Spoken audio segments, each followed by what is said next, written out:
التجا ہے دربار الہی کے اندر کہ وہ مجھے حق سچ کہنے اور عمل کرنے کی توفیق عطا فرمائے۔ عزیز سامعات، آج مجھے جس موضوع پر لب کشائی کرنے کا موقع ملا ہے وہ ہے خدمت خلق۔ خدمت خلق کا مطلب ہے اللہ کی مخلوق کی خدمت۔ اللہ کی مخلوق سے محبت کرنے والوں اور ان کی بھلائی کے لیے کوشش کرنے والوں کے لیے اللہ نے بہت اجر رکھا ہے۔ اللہ کی مخلوق سے مراد انسان، جانور، کیڑے پرندے اور ہر وہ چیز جو جاندار ہے اللہ کی مخلوق کہلاتی ہے، اور ان کی خدمت کرنا ہر انسان کا فرض ہے۔ اور جو شخص اللہ کی مخلوق پر رحم نہیں کرتا، اس کے بارے میں حضور صلی اللہ علیہ وسلم نے ایک حدیث میں فرمایا، لا یرحم اللہ من لا یرحم الناس، اللہ اس پر رحم نہیں کرتا جو لوگوں پر رحم نہیں کرتا۔ عزیز سامعات، جس معاشرے میں ہم رہتے ہیں اس معاشرے کے بھی ہمارے اوپر کچھ حقوق ہیں۔ اگر ہم ان معاشرتی حقوق کو ادا کریں گے تو ایک اچھا معاشرہ بنے گا۔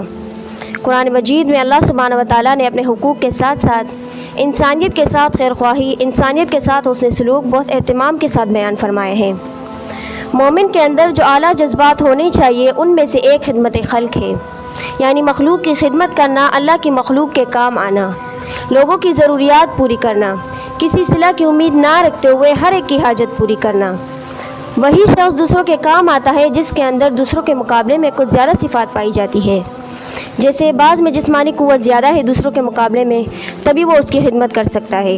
کسی کے پاس علم زیادہ ہے تبھی وہ دوسروں کو علم دے سکتا ہے۔ کسی کے پاس مال زیادہ ہے تبھی وہ اپنے مال سے کسی کو فائدہ پہنچا سکتا ہے۔ مثلاً آنکھ والے آدمی کا ایک بے آنکھ والے کے کام آنا، یعنی نابینا، ایک تندرست آدمی کا کسی معذور کے کام آنا، ایک صاحب مال کا بے مال آدمی کے کام آنا، یہ سب خدمت خلق میں شامل ہیں۔ اسی طرح دین اسلام میں خدمت خلق کی بڑی اہمیت بیان کی گئی ہے۔ اللہ سبحانہ و تعالیٰ نے مسلمان کو مسلمان کا بھائی قرار دیا ہے۔ ہمارے پیارے نبی صلی اللہ علیہ وآلہ وسلم نے سب مسلمانوں کو ایک قرار دیا ہے۔ آپ صلی اللہ علیہ وسلم کا ارشاد ہے، ہر مسلمان دوسرے مسلمان کا بھائی ہے۔ جو کوئی بھی اپنے بھائی کی ضروریات پوری کرے گا اللہ تعالیٰ اس کی ضروریات پوری کرے گا، اور جو کسی مسلمان کی تکلیف اور مصیبت دور کرے گا اللہ قیامت کے دن اس کی مصیبت دور کرے گا۔ رسول صلی اللہ علیہ وسلم کی زندگی خدمت خلق کا بہترین نمونہ ہے۔ جب آپ صلی اللہ علیہ وسلم پر پہلی وحی نازل ہوئی اور آپ صلی اللہ علیہ وسلم کا جسم مبارک گھبراہٹ سے کانپنے لگا، آپ صلی اللہ علیہ وسلم فوراً گھر تشریف لائے اور حضرت خدیجہ رضی اللہ عنہا کو سارا واقعہ سنایا۔ حضرت خدیجہ نے آپ صلی اللہ علیہ وسلم کو تسلی دیتے ہوئے کہا، اللہ کی قسم اللہ تعالیٰ آپ کو کبھی اکیلا نہیں چھوڑیں گے، کیونکہ آپ ہمیشہ سچ بولتے ہیں، رشتہ داروں سے اچھا سلوک کرتے ہیں، امانتیں ادا کرتے ہیں، غریبوں کی مدد کرتے ہیں، مہمانوں کو کھانا کھلاتے ہیں اور ضرورت مندوں کی ضرورت کو پورا کرتے ہیں۔ اللہ آپ صلی اللہ علیہ وسلم کی مدد فرمائیں گے اور کبھی آپ کو غمگین نہیں کریں گے۔ اسی طرح صحابہ کرام رضی اللہ عنہم بھی خدمت خلق کے کاموں میں دل کھول کر حصہ لیتے تھے۔ حضرت ابوبکر صدیق رضی اللہ عنہ معذور لوگوں کی بکریوں کا دودھ دوہ دیا کرتے تھے۔ حضرت عمر فاروق رضی اللہ عنہ رعایا کی خدمت کے لیے رات بھر شہر کی گلیوں میں چکر لگاتے اور ضرورت مندوں کے لیے ضرورت کی چیزیں اپنے کندھوں پر لاد کر لاتے تھے۔ حضرت عثمان رضی اللہ عنہ قحط کے زمانے میں اپنا سارا غلہ لوگوں میں مفت تقسیم کر دیا کرتے تھے۔ حضرت علی رضی اللہ عنہ خود بھوکے رہ کر دوسروں کو کھانا کھلایا کرتے تھے۔ اسی طرح دوسرے صحابہ بھی خدمت خلق کے کاموں میں مصروف رہتے تھے۔ انسان مختلف طریقوں سے خدمت خلق کر سکتا ہے، جیسا کہ ایک طالب علم دوسرے طالب علم کی پڑھائی میں مدد کر سکتا ہے۔ دوسرا، اس بات کا خیال رکھنا کہ آپ کے ارد گرد کے لوگوں کو آپ کی کسی بات سے پریشانی نہ ہو، یہ سب خدمت خلق میں شامل ہیں۔ خدمت خلق کا بہت بڑا اجر ہے۔ حدیث میں ہے کہ نبی صلی اللہ علیہ وسلم نے فرمایا کہ بیوہ اور مسکینوں کے کام آنا اللہ کے راستے میں جہاد کرنے کے برابر ہے، یا رات بھر عبادت اور دن کو روزہ رکھنے والے کے برابر ہے۔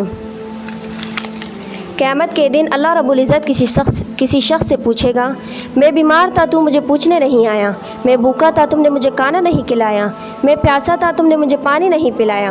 وہ شخص حیران ہوگا کہ باری تعالیٰ تیری شان تو ان عوارض سے پاک ہے۔ تو اللہ سبحانہ و تعالیٰ اس کو جواب دیں گے، تیرے پڑوس میں تیرے محلے میں فلاں شخص بیمار تھا، اگر تو اس کی عیادت کو چلا جاتا تو میں اس کو تیرے نامہ اعمال میں یوں لکھتا کہ تم مجھے پوچھنے آیا ہے۔ اس بھوکے شخص کو کھانا کھلا لیتا تو تیرے نامہ اعمال میں لکھا جاتا گویا تو نے مجھے کھانا کھلایا۔ اس لیے ہمارا فرض ہے کہ دین اسلام کی تعلیمات پر عمل کرتے ہوئے غریبوں، یتیموں، بیواؤں کی مدد کریں، بیماروں کی دیکھ بھال اور بیمار پرسی کریں، رشتہ داروں کا خیال رکھیں، بھوکوں کو کھانے کھلائیں، غریبوں کی مالی مدد کریں، کیونکہ اس سے معاشرے میں نیکی اور بھلائی پروان چڑھتی ہے۔